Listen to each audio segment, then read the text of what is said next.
Good morning, good afternoon, good evening, ladies and gentlemen, wherever you may be in the world. Welcome to today's conversation on Gift of Healing TV.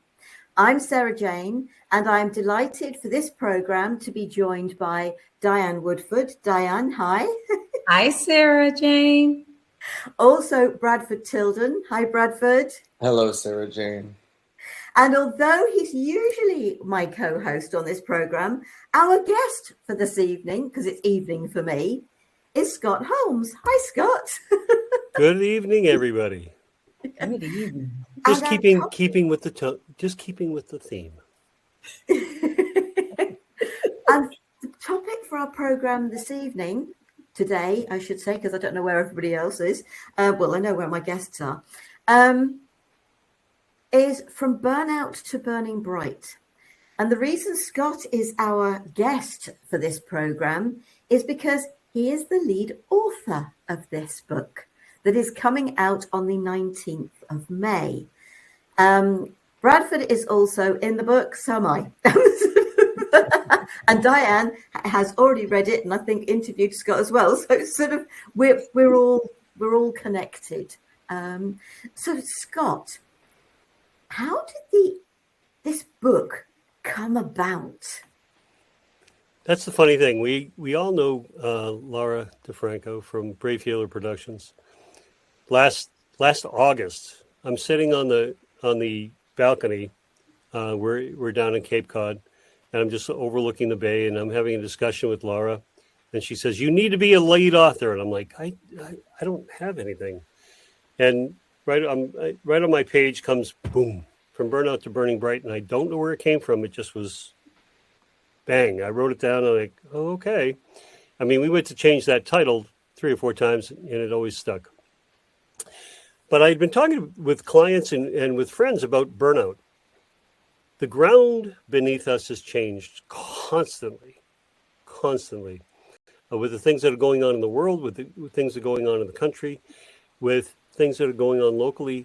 And we're very unsure of ourselves because we can't put our feet firmly on the ground. And when that happens, there is a sense of overwhelm because we don't have any solid. We don't have anything solid. Everything is just kind of in constant motion and chaos. And it got to me thinking that, we put so much, I don't know about you, but when we were of working age and working for other people, you sometimes, Diane, you were a nurse, and Sarah, you worked. Bradford, I know that you've always been a free spirit, but it sometimes gets so much and so overwhelming. I was a manager for years, and so I did 60 hours, a week, and sometimes 7 days, depending on what was needed. And what happens when you're in that sense of overwhelm is your quality of life changes. You can't be there for people. You feel that you're kind of dog paddling while the waves are just kind of washing over you. And it leads to a less than great quality of life. The people around you are the ones that suffer. You start not finding joy in the work or in life or in anything else you're doing. And we wanted to find a way through that. Now, I got to handpick 24 authors into this book. And I was very, very selfish in that I took people that I loved dearly and that I respected so much. Half of them, by the way, said to me, I'm not necessarily happy that I said yes, because I asked them to talk about themselves at the lowest point perhaps the lowest point in their lives, and what happened, how it happened, what they used to get out of that overwhelm, how they kind of broke out of that, and how overwhelm takes on so many different shapes and sizes. I had someone say, my friend who was overwhelmed and would come in and sit on my bed and let me know, you're doing too much. I've had people say that overwhelm is a great indicator that they need to get back to themselves. In a lot of the stories, it's overwhelm took a long time to get there. It's consistent of giving away pieces of yourself and not filling up your cup. And I know, Diane, you are a great advocate for always coming with a full cup so that you can spread love everywhere, so that you can give parts of yourself everywhere. And there were, I'm sure, times that overwhelm was a part of your life, Absolutely. especially when you were going through with your husband, Charles. Yes, absolutely. Absolutely. And what I have found to work best is just that balance. First and foremost, you have to acknowledge it. So many times you just pile it on and you like, I'm going to get to it. I'm strong enough. I don't want to make it seem like I'm failing. I don't want to fail anyone. And so many times in that space, we fail ourselves because we just keep going and the battery is just blinking and it's a red signal, and you keep going and it's a red signal, and then all of a sudden, boom, it's just your battery's dead. Your battery is just it's gone. And just coming here to Italy, I pout too much on myself, so it's something that I've come through, but I still work with it. It's still a day-to-day, thing. And I got here, and in preparation, I pushed so hard that by the time I got here, I hadn't slept in probably like maybe 26 hours, because sleeping on the plane is, not really. You just want to make sure you get where you're going. And so I got here and I sat down and I literally slept for 14 hours straight. Like I couldn't wake up. It's just like it just shut down, and I kept trying to wake up and I just go back to sleep. And that's not good. And that's not, we're not designed to be like that. So it's good to acknowledge when you need to pause and reset, So, yeah. Bradford. Yes, Diane, that was my lived experience, and I was so preoccupied with the opportunities the universe was giving me when I was younger and just accelerating in my career beyond my wildest dreams. I was completely ignoring my physical body and the warning signs, and that really was the lowest point, because it caused a cascading failure of my immune system and a near-death, not like your husband, I don't know your husband's, but a near-death experience, because I was hospitalized for 6 months, and that was like the ultimate consequence of burnout. Well, the ultimate would be not being here. So, very close to that. And because of that experience, I caution people, and I'm speaking for myself too, just the affirmation, I am already more than enough. I am already more than enough.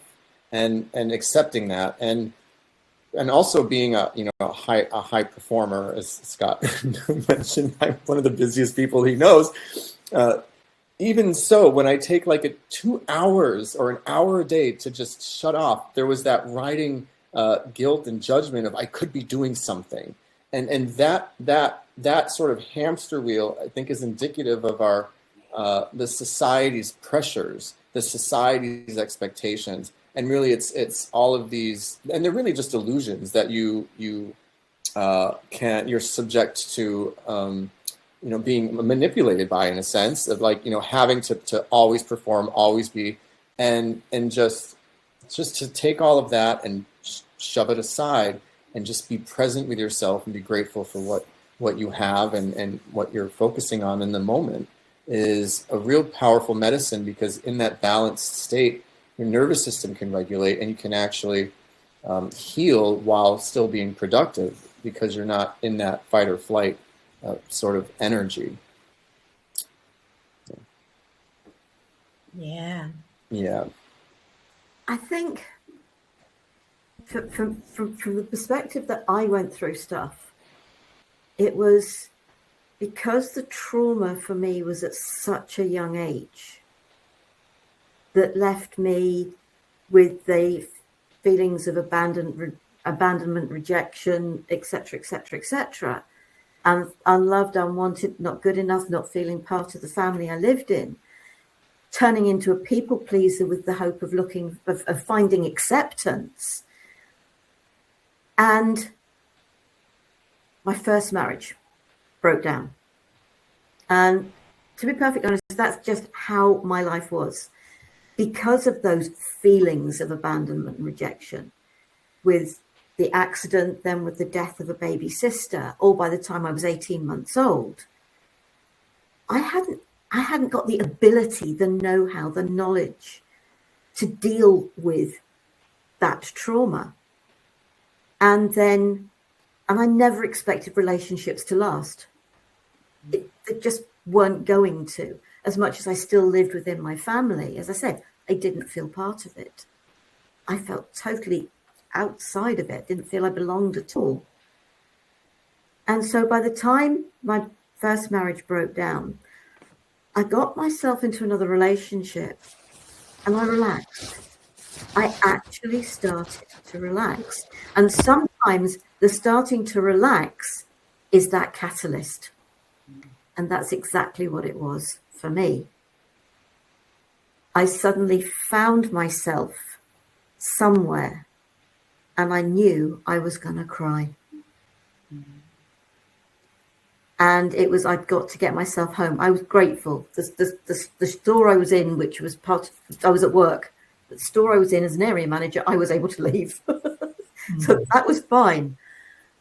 I managed to get myself home before the floodgates opened. And that was, for me, that was about the release of everything that I hadn't been able to deal with. Or not everything, because other stuff occurred over the years that followed. But there's a release for people in different ways. And you talked, Bradford, about giving yourself a sort of an hour every day. I give myself 2 walks a day. You know, whether it's just down into the sort of the local shops but over to the woods. Definitely once a day over to the local woods. No mobile phone with me, nothing. And 2 days a week it has to be with my niece's dog because I've got him. But I don't have a dog, so and I've been doing this for years. I give myself the space every day. I give myself wind down time every night. Computer off, do a crossword, a code word, a Sudoku or something that gets my head out of the day. We find the things that help us to relax, to unwind. Because I suppose the burnout bit is that you are so tightly wound that when you do eventually, your body says, right, we're going to let go of it all. It happens for us all in different ways. Mm-hmm. Whereas if we get ourselves to that point of, okay, I'm not saying nothing will crop up for me at some stage in the future. We always revisit these things. But it's okay. I give myself space every day. Even when I'm at the busiest, I go out for the walk. Nature. And so it's really, for me, it's really important that we give ourselves the me time. Now, I've got a comment in the chat. Hi, Janet. Love to have you with us. Good evening, everyone. Hi, Scott. Thank you for asking me to review this book, because I did ask Janet. She's one of the people that's reviewing the book. A thumbs up to all the authors. I am halfway through at the book. Hang on, I'm trying to read exactly what she's written here. Halfway through the book at the moment, but so much has resonated with me. I have found all writings in this book not only interesting, but how common this burnout really is, and how once we can work with this, we can come through this period in our lives and to learn to listen to our bodies and recognize the signs of burnout. Thank you. A good review is on its way. So Janet, thank you. Wow, that's beautiful. Thank you.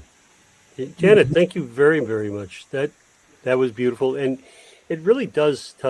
We're trying to reframe burnout. Okay, it's not a life sentence.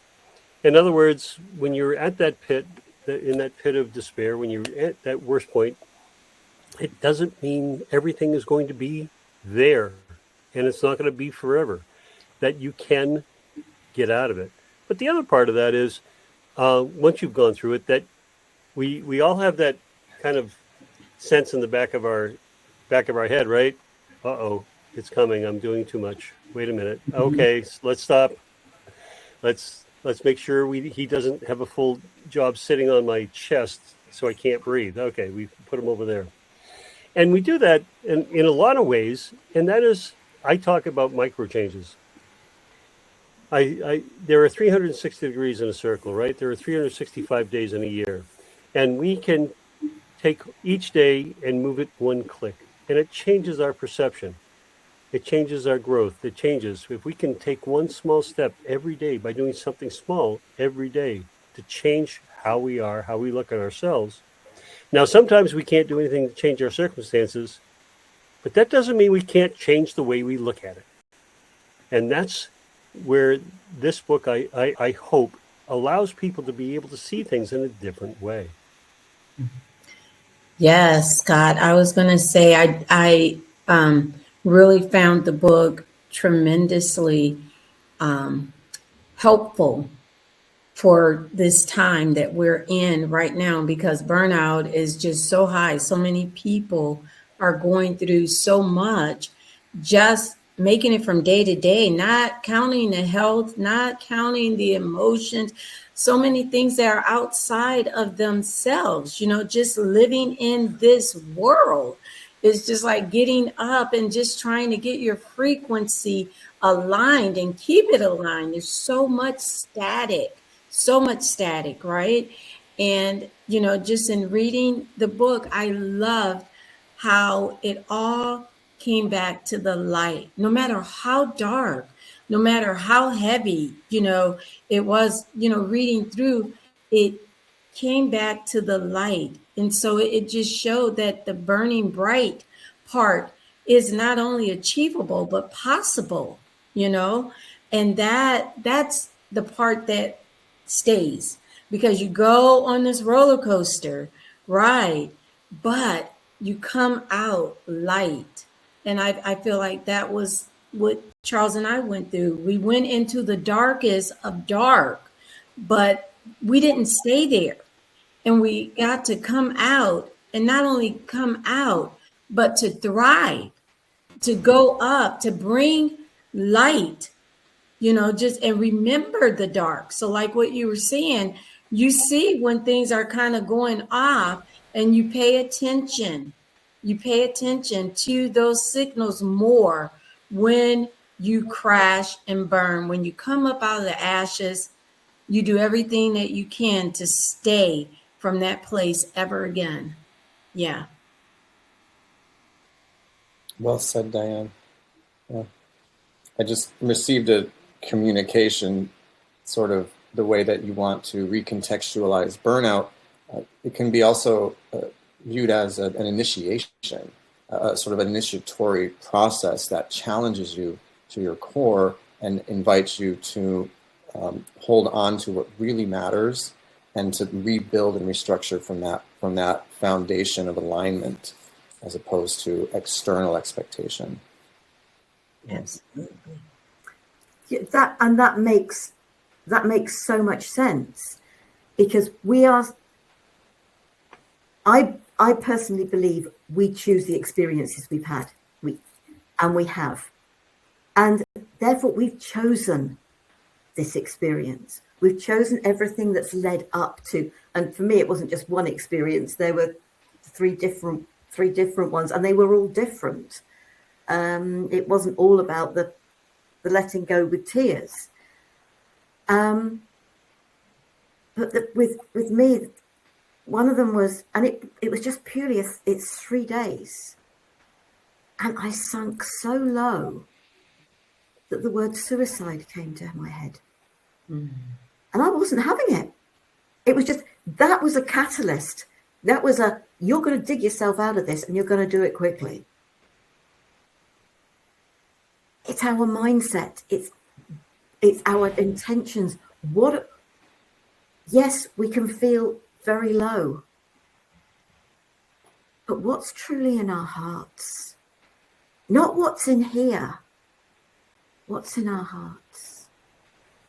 And maybe it's more about finding love for ourselves. And I think in today's world, too many people are seeking love outside themselves, because that's certainly where I was with the people pleaser thing. I was seeking what I haven't got for me. I wanted other people to give it to me. What I didn't get was that I had to give it to me first. And we can find that strength if we're open to finding that strength. And I know there will be people who will struggle with, but I haven't got the strength to do that. It's amazing how much strength we've got if we choose to dig deep. And I've never really understood. In some respects, I feel so blessed because my experiences have been quite different to other people's. And in some respects, they've been easy to get through. But maybe that was just how it's meant to be for me. I don't think that other people have had it as easy as I've had it. But I do know that you can sink. There's a beautiful quote, isn't there? If you fall down, make sure you land on your back, because if you can look up, you can get up. It's something like that. And so when we're in the down, it's up to us to find that light. And the truth of the matter is that light's within ourselves. It's not there from anybody else. And I know that each offers a tool within the book to support the readers, help them. And some of the tools will resonate, some may not. And that's the important thing, is the joy of Scott bringing 25 of us together means there should be something for everybody. And Sara, you've talked about, pulling yourself up. And yes, we absolutely have to do that. We have to find that within ourselves. But cultivating a support structure, getting support, you talk about it, family, friends. When we're in that zone of overwhelm, we feel very, very isolated. You want to do it yourself. You don't want to burden anybody else. You don't want to, there are sometimes we can't even acknowledge feelings we're having. Like you said, suicide was a word that came to mind. And that's not something you necessarily share with anybody. So creating that support structure, and I'm hoping that this book comes across as one of those support structures to be able to have people find what works for them. And that's the beautiful part of having 25 authors, is the diversity of it. That there are some points some stories you're going to read and you go, oh, okay. And there are other stories that will touch your heart and reside there. And that's what I truly want. When you read a book by one author, sometimes you get a perspective. And I love the collaborations, especially when it comes into problem solving, into helping people, is because there are so many ways that are brought to mind. And it allows people to pick and choose. It allows people to take from here. And much like any of the modalities that we have all learned, you take from here, and you take from here, and you take from here, and you make it your own. And you take those aspects. And I really want to be able to expose people to, there's so many modalities that are out there, so many ways to heal. There are so many ways to get on with your day. However, for me, I do yoga, I do meditation every day, and it allows me and self Reiki, and it allows me to stay grounded and really solid into what I'm doing and where I am to be able to walk through the day. And how important is support, Diane? Whew. Support is so important. And what you said, Scott, as far as being able to acknowledge the need for support and then ask for support. What I learned through my storm with Charles is you don't have to carry it all on your own. Sometimes we don't ask because it's like, I really am trying to stay clear, as Bradford had mentioned earlier. And if I start asking and bringing people on as static, and do I really want to hear it? And they're going to come in with this, and I don't need their help. I don't want to be judged. And there's questions that's going to come from it.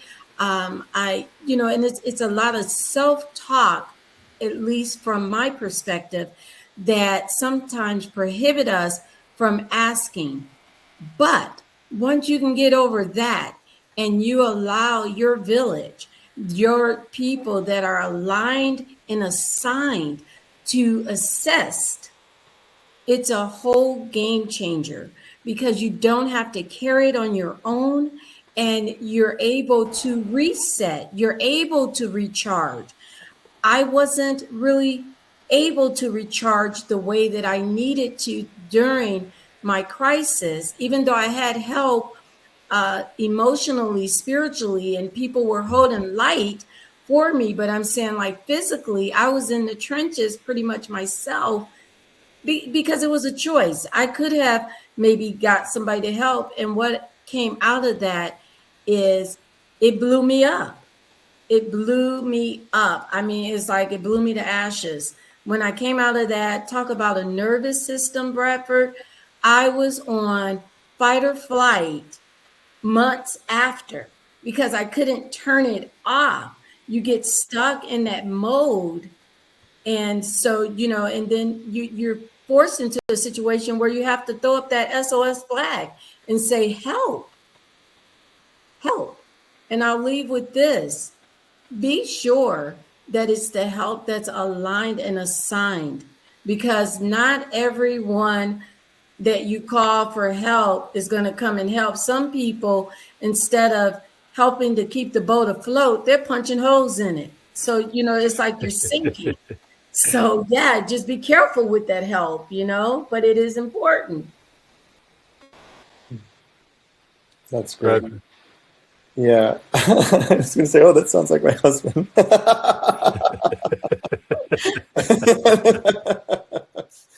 No, well, very well said. Support is so important. Aligned support, even just a trusted friend or a therapist, a professional support, just something that to help you building a team, so you don't have to do everything for yourself, especially entrepreneurs and holistic, self-employed practitioners who have to wear multiple hats. Sometimes I don't like the hats; they're just not in fashion, and so I have to, you find that right person that fits that hat beautifully for your business, and that way you can co-create. And what I found, part of my lesson was learning gratitude. I was giving and giving and giving and giving, and the universe was creating these opportunities, and the people around me who were supporting me and making that possible, I didn't have the capacity to feel gratitude for them, or even allow myself to really receive energetically the support that they were giving, because there was no reciprocity in that particular energetic align or relationship. And it was all one-sided of me giving out and giving out and giving out. And because I was always giving out, I wasn't able to receive. And it might be counterintuitive, but expressing gratitude is actually receiving. And that was a big lesson for me. And I write about that a lot in this book and elsewhere, that it's so important to receive and express the gratitude for the support that you receive. And it's a lot about trust, and it's a lot about self-worth and valuing oneself enough to make the humble decision to ask for that help. and set the ego aside and understand that it's not, nothing will really happen if you're just doing it alone. It's unrewarding and unfulfilling. And I think burnout is perhaps a lesson in that. Because you wouldn't get burned out if you have all of the support in place. So it's really like a rite of passage in a sense for authentic mastery of self. Let's say, to really understand how to create and co-create in this world.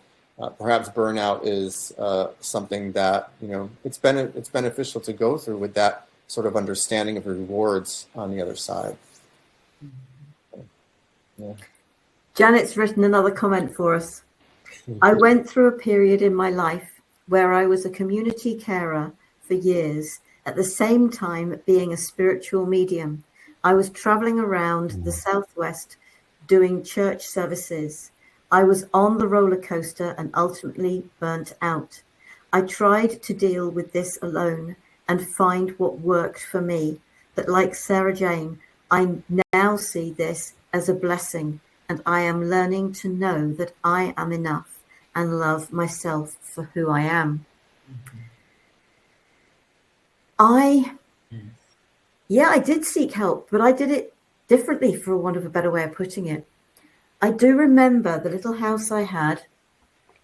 I was sat on the top of the stairs. I'd been making a fuss of one of my cats. And I was thinking, what can I do for me? And I thought, can't really learn massage because you can't, well, I can learn it, but I can't do it to myself.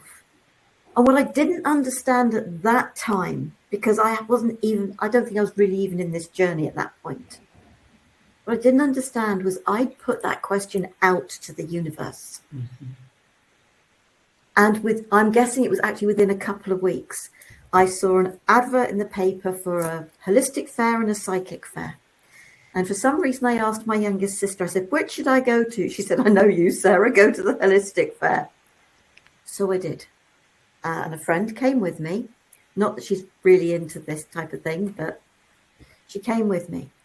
And literally the first person, as I walked through the door, a lady called Angie, and we got talking. And she was sharing about an angel day. I was raised a Catholic. I very much believe in angels. I believe them even more now. Andrew was sharing about a technique called metamorphic technique. But we also got talking about Reiki. And she said the very first person you treat when you do your level 1 is you. What had I asked? What can I do for me? And I went to the angel day because the lady who had taught Angie metamorphic technique, taught her Reiki, and was running the angel day was the same person. It was Elaine. I met Elaine because I went to the angel day. And Elaine became my Reiki master. And I did my level 1. And I don't know how I managed it, but I managed to Reiki myself every day throughout my level 1. I'd never planned on doing level 2. I then did level 2 after 9 months. That was my choice. And I then knew the instant I did my level 2, I was going to go on to do masters and teach. But I did what I suggest to everyone is Reiki yourself on a daily basis. And even if you can't give yourself a session per se, do what I do. I open the channel for myself when I open the channel for my healing list as I go to sleep at night. So there are tools that we can use for ourselves. My mother was really supportive at the time of the near nervous breakdown, because it was about as close as you can get without having one. She was very supportive, and I stayed with them for 2 weeks. So because I realized that the last thing I needed was actually to be left at home on my own, because that was the last thing I needed at that point in time. I didn't need to be at work, but I didn't need to be on my own either. So it's finding what works for us. And knowing that, I would say this to everybody, you are special and you are unique. Everybody is special. No one is more and less special than anybody else. Be open to the experiences that you are having, that you have. And it is our mindset. So it's support to control, for everyone, if you can ever call it control, the ego monkey mind. That will always find the worst in everything rather than finding the best in everything. And that's when it comes down to your gratitude. It's also coming down to, what can I look at and see I am grateful for? What can I be thankful for? Even if it's just the sun is shining and there's blue sky, or it's tipping it down with rain. Oh, it's snowing. It doesn't matter what it is. I'm glad I have fresh air to breathe. I'm glad I've got food to eat. I'm glad I've got a roof over my head. It doesn't matter what you're grateful for. And I think you've shared the story before of that, Scott. Please, if you wish to add to it, do. Well, I guilty as charged. Reiki is the gateway drug to all these different modalities. Reiki 1, and I did Reiki, self-Reiki, and to this day, 10 years later, I still do every single day. I do that, and I give myself that energy. Reiki 2, Reiki Master. I've taught it. I've helped people through it. I do hospice work now and give Reiki to those patients that are transitioning.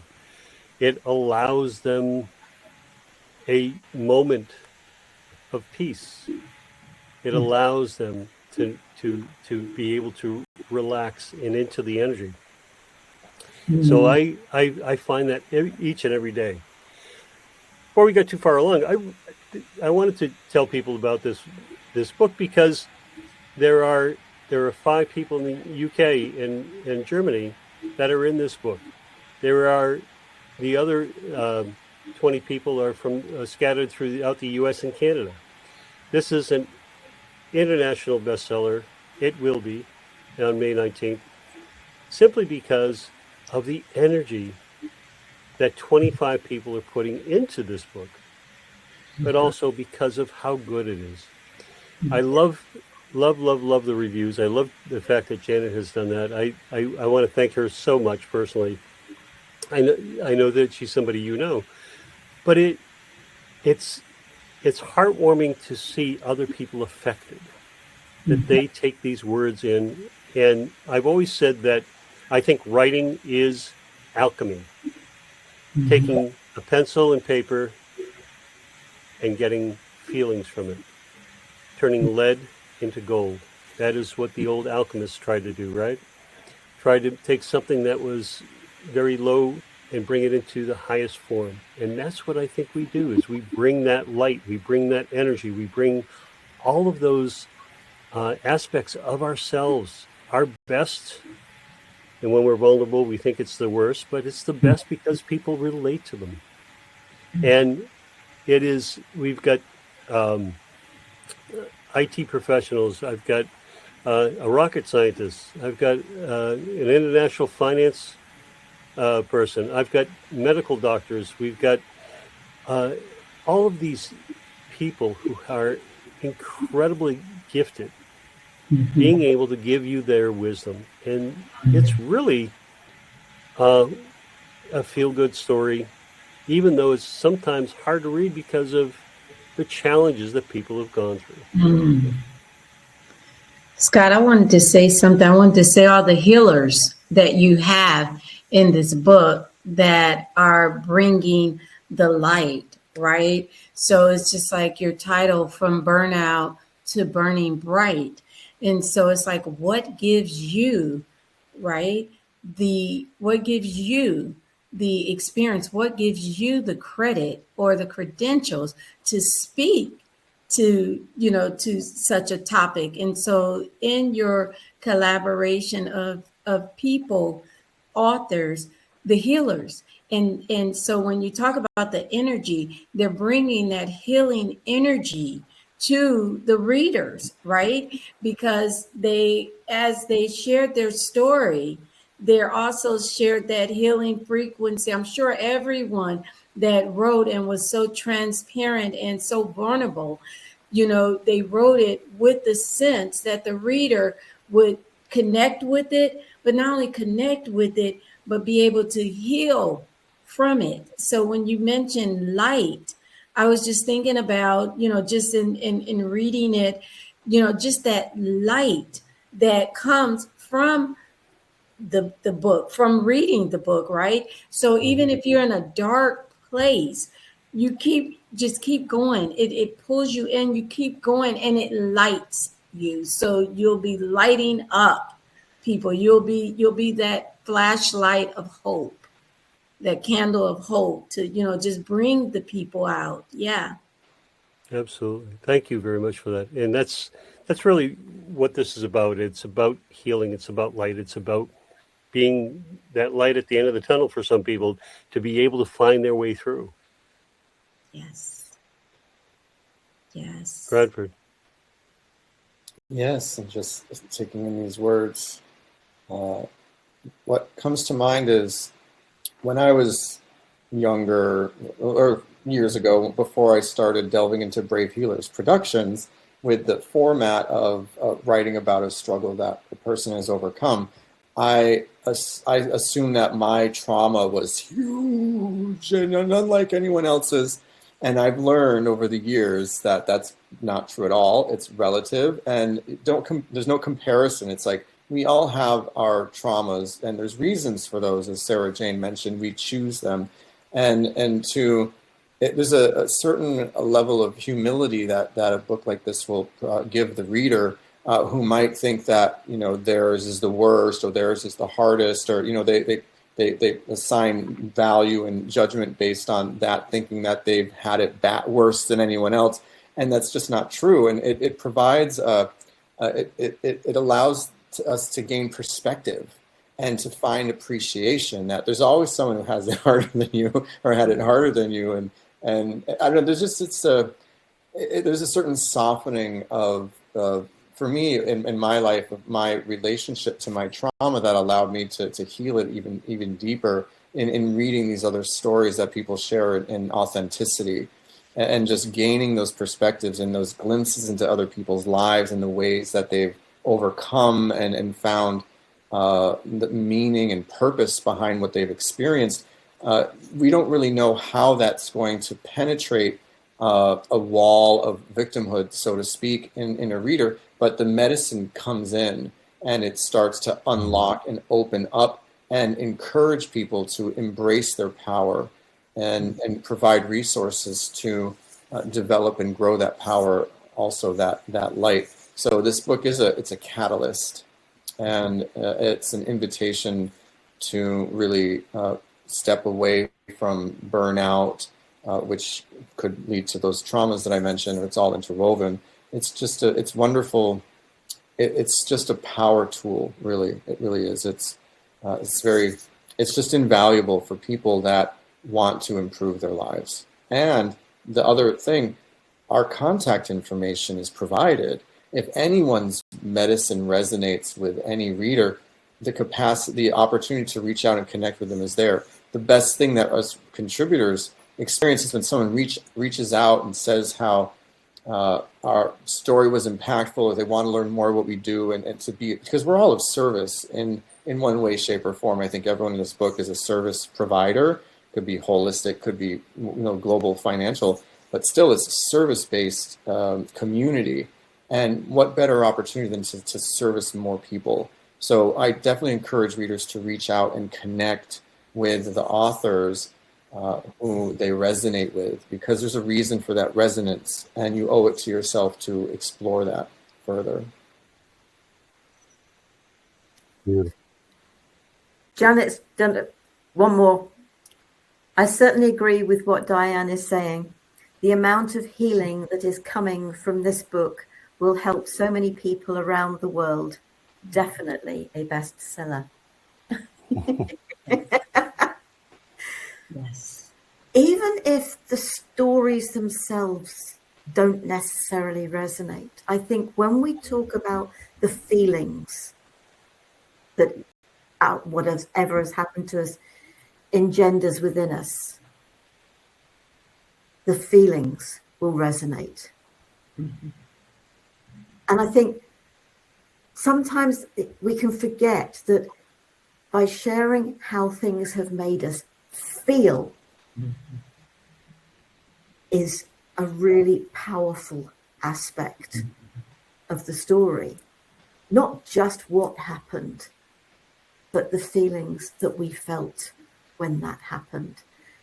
You know, sort of that one word with me, sort of like suicide. There will be those that it was just like that hit home. Mm-hmm. And I've had a friend commit suicide. Mm-hmm. Over 200 people at his funeral, and he didn't feel there was anyone he could turn to. Mm-hmm. So if this book can prevent even one person from going that route, that's why we do this. Mm-hmm. That's why we share our stories and how we have brought ourselves through what we went through. Mm-hmm. But the feelings, I think, are what touch people most, because they can resonate with how we felt, even if not the story itself. Mm-hmm. I lost my best friend. I had spoken to him a week before and had no idea. And I got a phone call that he had hung himself on the side of the road, which there had to be an incredible amount of suffering for that to have happened. I was shocked and dismayed, and it took me quite a while. And a year later, I went to his grave and I yelled at him for about half an hour at the top of my lungs. Just, why didn't you reach out? All you had to do was make a phone call. All you had to do was say, this is what I'm feeling, this is what I'm thinking. And that loneliness. And we've all been there where you feel estranged from the rest of life, where you're just in this silo and you don't see a way out, or you're at the bottom of the well and you don't see a way that you could possibly survive it. And I just want people to know out there that no matter where you are, it's going to change. It's going to get different, better, and all you need to do is ask. There's in our society, I'm so proud to say that there are so many lifelines that there are out there. But to be even above and beyond that, just someone close to you. Yes, they may not call you every day. No, they may not, they may be just struggling in their own. But if you are struggling, how many people would come there? Sara, I believe that. 200 people showed up. It was crowded. And every one of them said the same thing. All he had to do was ask. There's, you talked about a well, and there's a little story about a donkey that fell down a well. And they couldn't think of a way to get the donkey out. And so it was just like, kindest thing is just fill the well in. But the donkey, every time somebody chucked the earth in, it shook the earth off. And slowly the earth built up, and eventually the donkey was able to step out of the well. Mm-hmm. If we allow ourselves Doesn't matter what is thrown at us, we can shake it off and use that as a step up. Something, or we talk about stepping stones. Put it out in front of you. You haven't got to carry your mistakes and everything around with you. Put it down in front of you and use it as a stepping stone. Mm-hmm. The more we can learn about ourselves, the more we can not take on board other people's stuff. Yeah. Mm-hmm. That's the important thing. We're coming close to the end of the program. And I'm sure we can carry on talking for ages. All right. And Janet's just said, thank you for all the sharing. Thank you all for sharing your stories, insights and knowledge. A fascinating subject. Blessings to you all. Thank you, Janet. Mm-hmm. I'm going to come to the other two first, and I'll come to you last, Scott. Bradford, let's come to you first. Just any final thoughts you'd like to share before we close? Breathe. It's not cliche, it's true. Just take a moment and breathe and recalibrate yourself, and then do it for the next moment and the next breath and the next breath. And pretty soon you'll shift your energy enough to find clarity and purposeful direction and action. Bless you. Diane? We all have light. We all have light. We all carry a light inside of us. Sometimes it gets so dim it flickers, but we all have a light. And what I can say is this: if you create the space for your light to shine and ask for what it is that you want, ask for what it is that you want. Whoever's listening is, just ask for whatever it is that you want. Create the space and allow it to align with you. It will come in the most incredible ways. Everybody is not going to ask, but so for those that won't ask, just ask the universe. Just speak it out. I need help. And then watch what happens. Scott? The image that's on the book is about ashes and flame, and it reminds me of the phoenix, who would come and go to ash, and out of that ash would be born anew. And the premise of all of this is that no matter where you are, you can come out the other side. You will be different. Life will be different. That is not a bad thing. Change is inevitable. And when you walk through the dark to the light, it makes you a better person. You now know what you don't want anymore. You know what decisions you have to make in order to make a better life, and the quality of life that you want to have for yourself, for those people around you, those people that you care for. So please, from burnout to burning bright, to be able to come out of the ash and shine. And I thank you for that. And I thank each and every one of you here today, and all of those listening, about thinking about what this book can bring. Thank you. Right, I'm going to try and share the cover of the book. We'll see whether the screen share works, because I'm not used to doing this. Right, excellent. Maybe we can do that. There it is. Yeah. Beautiful. Beautiful. Yeah. So that is the cover of the book, folks. Right, screen share off. Okay, and I can close that down. I want to say a massive thank you to the three of you. Obviously, Scott, for the book. Thank you so much for sharing here today. May I close with a little bit of light language? And for those of you that never experienced this before, it isn't about what you hear. Your ears, your head will not understand it. It is about what you feel, and know that your heart and your soul will understand these words. Kim tai nai cha ak te ana. Oi tanaka che mi ke to. Tironoi kana che I ke amatai. She atakaranai. Oit tanaka me chi.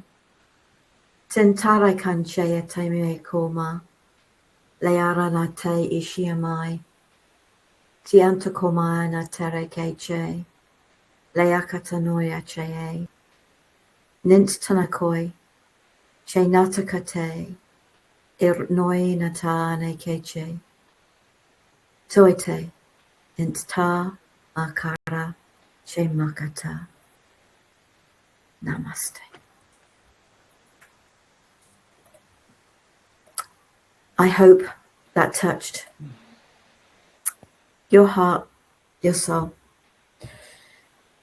Thank you, Bradford, Diane, and Scott. It has been a real pleasure. And we'll be back to normal in 2 weeks' time. It's been a real pleasure. Just very quickly, next week, I'm going to be joined by Sensei Timothy Stewart's. He's going to be sharing living as a personal and professional black belt. That doesn't necessarily mean you have to do karate or any of the other things. It's much broader than that. We hope you'll join us for that. Take care, be safe, stay well. Namaste, sweet souls. Take care, and I'll see you soon. Bye.